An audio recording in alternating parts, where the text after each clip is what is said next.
Ikalimang kabanata. Talos natin na kapag nasira ang toldang tinatahanan natin ngayon, ang ating katawang lupa, tayo'y may tahanan sa langit, hindi nasisira, isang tahanang ginawa ng Diyos, hindi ng tao. Dumaraing nga tayo sa tirahan nating ito at labis nating pinananabikan ang tahanang panlangit, upang kung mabihisa na tayo nito, hindi tayo matatagpo ang hubad. Habang tayo nakatira pa sa toldang ito, sa katawang lupa, tayo namibighatit dumaraing, hindi upang mawala ang katawang panlupa, kundi upang mapalitan ang katawang panlangit.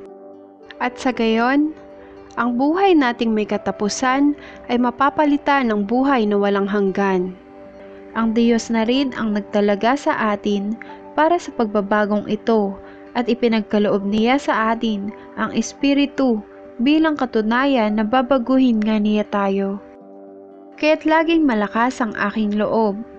Alam ko na habang tayo nasa tahanang ito, ang ating katawan, hindi mapapasa atin ang tahanang galing sa Panginoon. Namumuhay ako ayon sa pananalig sa Diyos, hindi sa mga bagay na nakikita. Malakas nga ang loob kong iwan ang katawang ito na aking tinatahanan upang manirahan sa piling ng Panginoon. Kaya naman, ang pinakananais ko ay maging kalugod-lugod sa Kanya, sa tahanang ito o doon man sa langit. Sapagkat bawat isa ay haharap sa hukuman ni Kristo upang tumanggap ng kaukulang ganti sa Kanyang ginawa, mabuti man o masama, nang siya'y nabubuhay pa sa daigdig na ito. Nakipagkasundo sa Diyos sa pamamagitan ni Kristo. Dahil sa alam kong nararapat tayong matakot sa Panginoon, sinisikap kong hikayatin ang mga tao na manumbalik sa Kanya. Alam ng Diyos ang tunay kong pagkatao, at inaasahan kong ako'y kilalang kilala rin ninyo.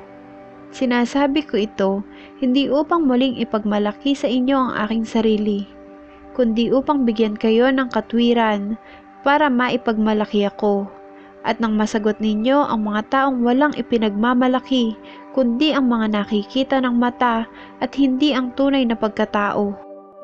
Kung parang siraman ang isip ko, ito'y alang-alang sa Diyos. At kung matino, ito'y sa kapakanan ninyo, sapagkat ang pag-ibig ni Kristo ang nag-uudyok sa aking magkaganyan. Ngayong malaman kong siya'y namatay para sa lahat at dahil diyan, ang lahat ay maibibilang ng patay. Namatay siya para sa lahat, upang ang mga nabubuhay ngayon ay huwag nang mabuhay para sa sarili, kundi para kay Kristo na namatay at muling nabuhay para sa kanila. Kaya ngayon, ang pagtingin namin kanino man ay hindi na batay sa sukatan ng tao. Noong unay gayon ang aming pagkakilala kay Kristo, ngunit ngayon hindi na. Kaya't ang sinumang nakipag-isa kay Kristo ay isa ng bagong nilalang. Wala na ang dating pagkatao, siya'y bago na. Ang Diyos ang gumawa ng lahat ng ito.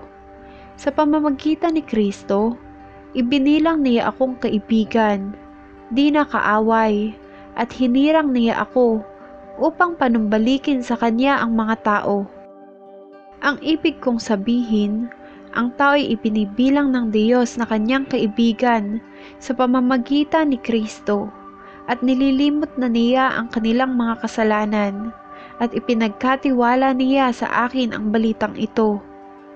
Kaya't ako'y sugo ni Kristo. Parang ang Diyos na rin ang namamanhik sa inyo sa pamamagitan ko. Makipagkasundo kayo sa Diyos.